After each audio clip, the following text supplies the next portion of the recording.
Bonjour mes chers loulous. Aujourd'hui, dans cette vidéo, nous allons accueillir une invitée exceptionnelle qui va nous présenter 7 conseils pour bien apprendre une langue étrangère. Merci Nanouya. Non, moi c'est Nounaya. Alors aujourd'hui, je vais vous présenter 7 conseils pour cartonner dans une langue étrangère. C'est parti. Conseil numéro 1. Trouvez votre propre méthode d'apprentissage. Il existe des centaines de manuels, que vous vouliez apprendre l'anglais, le coréen, le chinois ou peu importe. C'est vraiment à vous de trouver la méthode qui vous correspond le mieux. Je ne peux pas vous recommander spécialement un livre ou un autre puisque c'est vraiment très personnel. Donc je vous encourage d'aller directement à la Fnac, au Furet et de regarder un petit peu sur internet ce qui se fait et puis de feuilleter, vraiment c'est très important de feuilleter avant d'acheter un manuel d'apprentissage d'une langue. Par ici s'il vous plaît, question. Et ça vous permettra déjà d'avoir une base pour votre apprentissage. Deuxième conseil, être régulier. C'est extrêmement important parce que la régularité va faire que vous allez vraiment emmagasiner tout ce que vous allez apprendre.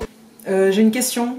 Mieux vaut apprendre 5 mots de vocabulaire par jour. Imaginez-vous à l'année, c'est absolument énorme en termes de nombre de mots que vous aurez appris. Hey, je suis là. Ok. Plutôt que de faire des sessions de 3 heures par jour et d'être dégoûté et découragé.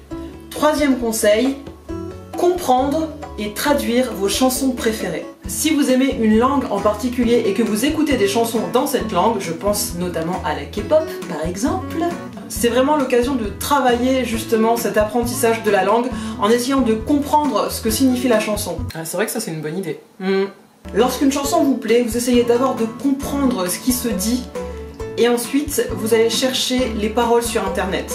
À ce moment-là, vous essayez une fois de plus de traduire vous-même et si ce n'est pas possible, vous cherchez la traduction et vraiment en le faisant de façon complètement consciente pour essayer d'apprendre de nouveaux mots et de nouvelles tournures de phrases. Quatrième conseil, regardez les films et les séries en version originale. Mais est-ce qu'en fait je suis en train de me parler à moi-même ? Ça, c'est un petit peu la base et même moi, j'avoue que je ne le fais pas assez. Mais les gens qui regardent des séries en version originale américaine, par exemple, ont largement un niveau supérieur aux autres. Parce que simplement, votre oreille va se faire à l'accent natif, à certaines expressions. Et c'est vraiment comme ça que vous pourrez évoluer plus rapidement. Est-ce qu'en fait, la personne qui est actuellement là devant moi est la même que là actuellement et que donc on ne peut pas communiquer entre nous puisque c'est la même personne. Conseil numéro 5, faire des échanges de langue. Ah, je vais aller prendre un cachet là. Ouais, au crème. Si vous avez la chance dans votre ville qu'il existe des cafés d'échange de langue, eh bien renseignez-vous, ça peut être super intéressant d'échanger avec des natifs et peut-être aussi dans votre école ou votre université vous pouvez trouver des étudiants qui viennent peut-être du pays qui vous intéresse et avec qui vous pourriez éventuellement partager quelques sessions de langue. Vous échangez le français et puis lui ou elle échange sa langue maternelle, donc ça c'est vraiment super intéressant. Conseil numéro 6, trouvez un correspondant.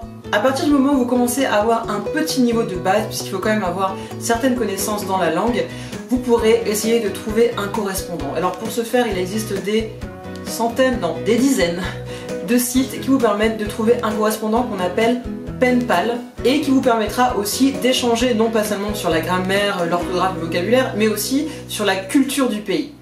Et ça rejoint mon conseil numéro 7. Utiliser des applications. Ah ouais, ça m'intéresse d'en savoir plus.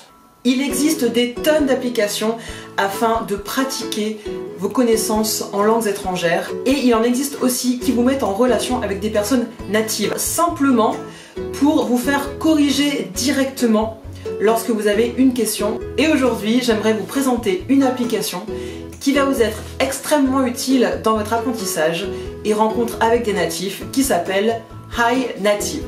Fais pas genre que c'est pas une vidéo sponsorisée, hein. J'espère que tu l'as bien écrit sous ta vidéo, hein. On passe tout de suite directement sur mon téléphone pour que je vous montre un petit peu comment ça fonctionne. Alors, Hi Native, c'est très simple, vous pouvez la télécharger directement sur le Play Store ou l'Apple Store. Hop, moi je l'ai déjà fait. En plus, le design est super mignon. Alors moi je vais m'enregistrer avec une adresse mail. Nom d'utilisateur, et ben on va mettre Nounaya, on va pas s'embêter. Alors, vous devez d'abord choisir votre langue maternelle, donc c'est déjà directement le français, c'est parfait. Par level, c'est le niveau, parler couramment. La langue qui m'intéresse, on va mettre... allez, on va mettre le coréen, bien entendu.